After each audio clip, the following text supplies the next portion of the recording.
Story 1 happened to me. Tried to make it work. A friend of mine in a similar situation gave me some great insight before I was ready to hear it. You are going to play detective for the rest of your life. More than likely you should leave or you will drive yourself insane. And I spent 2 months driving myself insane before it was over. Story 2, I would leave.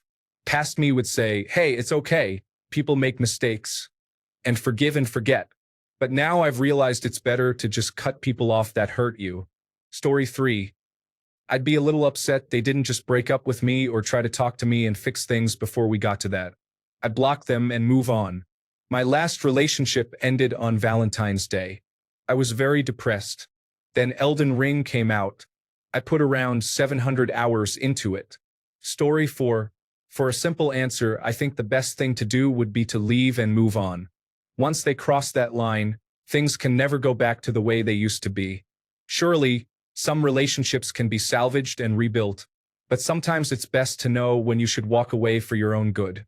Start looking after yourself and focus on improving your life, starting with the things you can control, rather than asking someone else to change. Story 5. I would contact a divorce attorney and secure what I needed to before confronting her and letting her know that I am filing for divorce, taking emotion out of it and working on finding a solution. The problem is, how do I navigate this as quickly as possible to get this cheating person out of my life with the least amount of damage? Story 6. Marriage is a contract. They broke the contract. Now you can renegotiate the contract and continue or go your separate ways. It's the most complicated thing in the world, but it is also dead simple. Story 7. I'd say it depends on the dynamics of the relationship, the situation, the reason, the person, the level of remorse, and the accountability. Odds are more likely I'd leave even if to come back. Some consider this the greatest betrayal. I think it's up there, but there are greater forms of betrayal. This is a selfish act for themselves, not against you, depending on the situation. Going into your bank account and clearing you out is an act against you.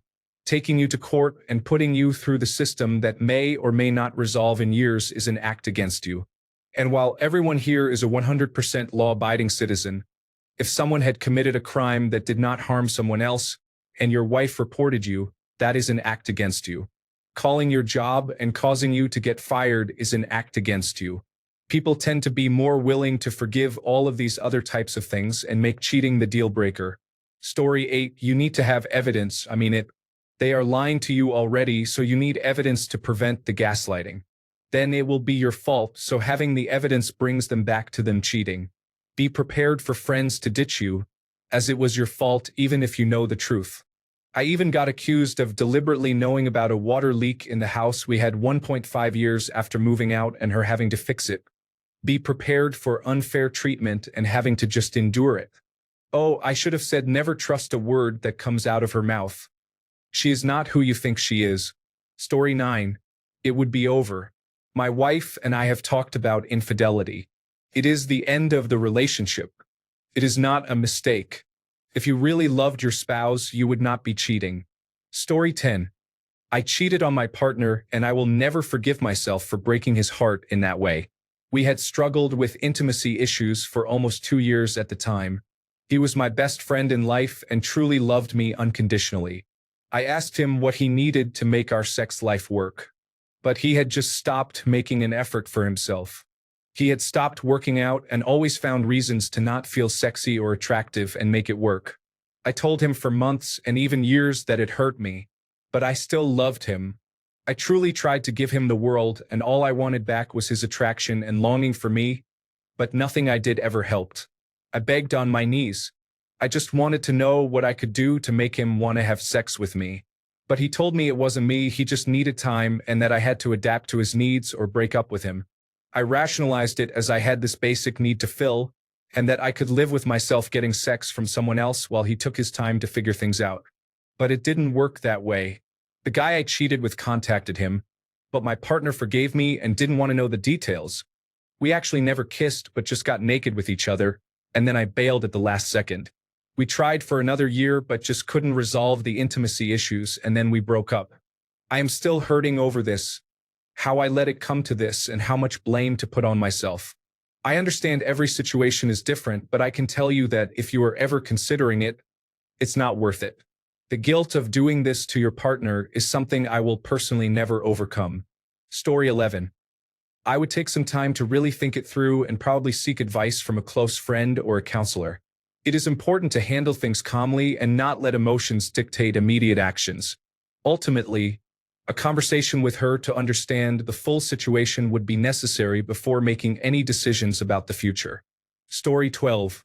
First thing, I would take a step back to cool off and really process what is happening. Then, a serious conversation would be a must.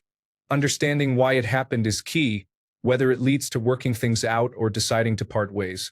Rushing into decisions fueled by anger or hurt often leads to regrets. Story 13. I would just pack my things and leave without warning. But it's not worth holding on to resentment and seeking justice for it. Just cut ties and get on with your life. Worse than betrayal is the fact of lying. And generally, the person does not regret the fact, but rather that they were discovered. It's easier to say you want to have a threesome or swap couples. Story 14. Admit to yourself that it will happen again and again. If you want to live with that, it's up to you. If you have too much self-respect, leave. An Ohio woman I know is on at least her 5th long-term affair. Her husband knows. I find them both a bit pathetic and wonder what their sons will think in the future when they find out.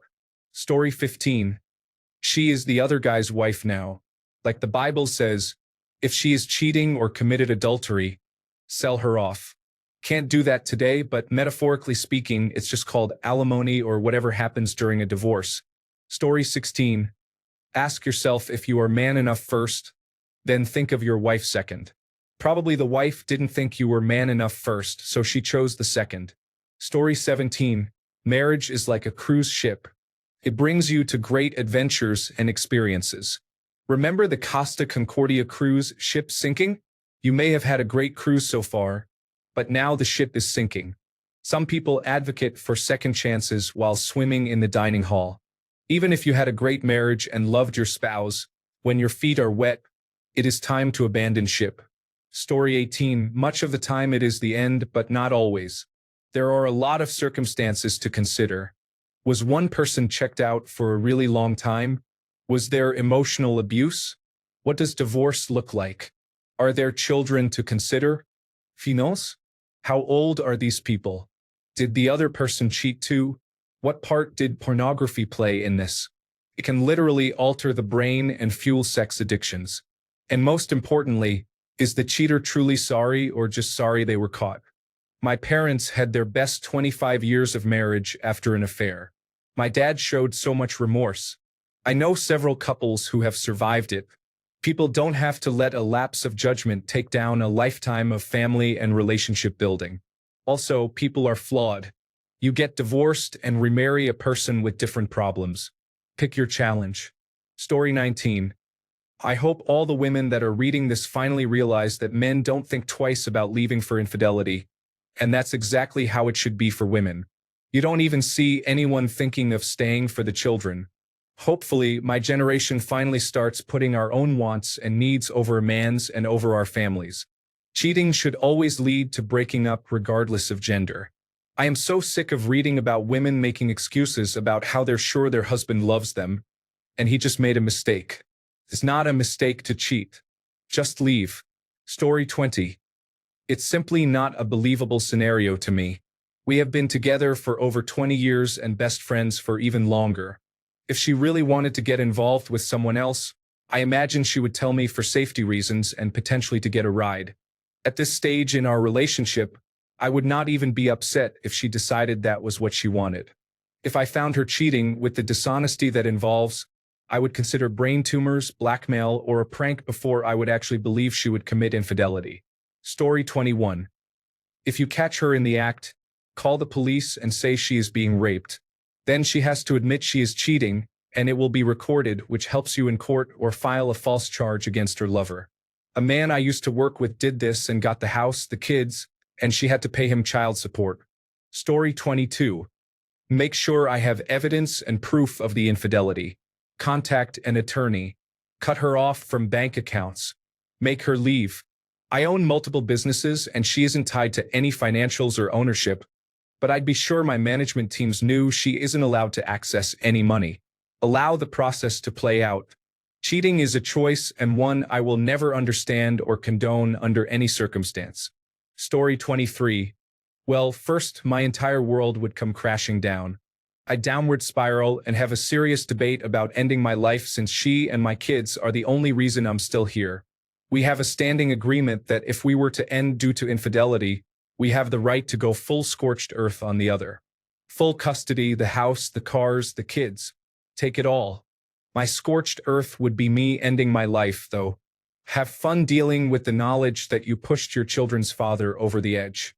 That or I divorce her, pick myself up, and remind her what she's missing out on. My wife and I both have some trauma in the infidelity department because of past relationships, so neither of us wants that for the other. Plus, we've been together 14 years. We're pretty solid. Story 24. I think you cannot give advice on a situation you know nothing about. When does cheating start? Do you have a different view on a relationship in general? Story 25. Dude, just go get proof that she is cheating and leave her so you do not have to pay her anything. Honestly, she is not worth it.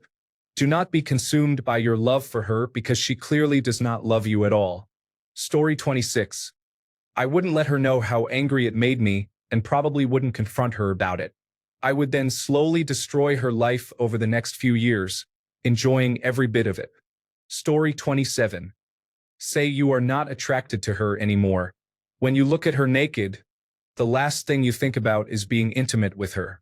You don't love her anymore and need to break up because you fell in love with someone from work. I might go to hell.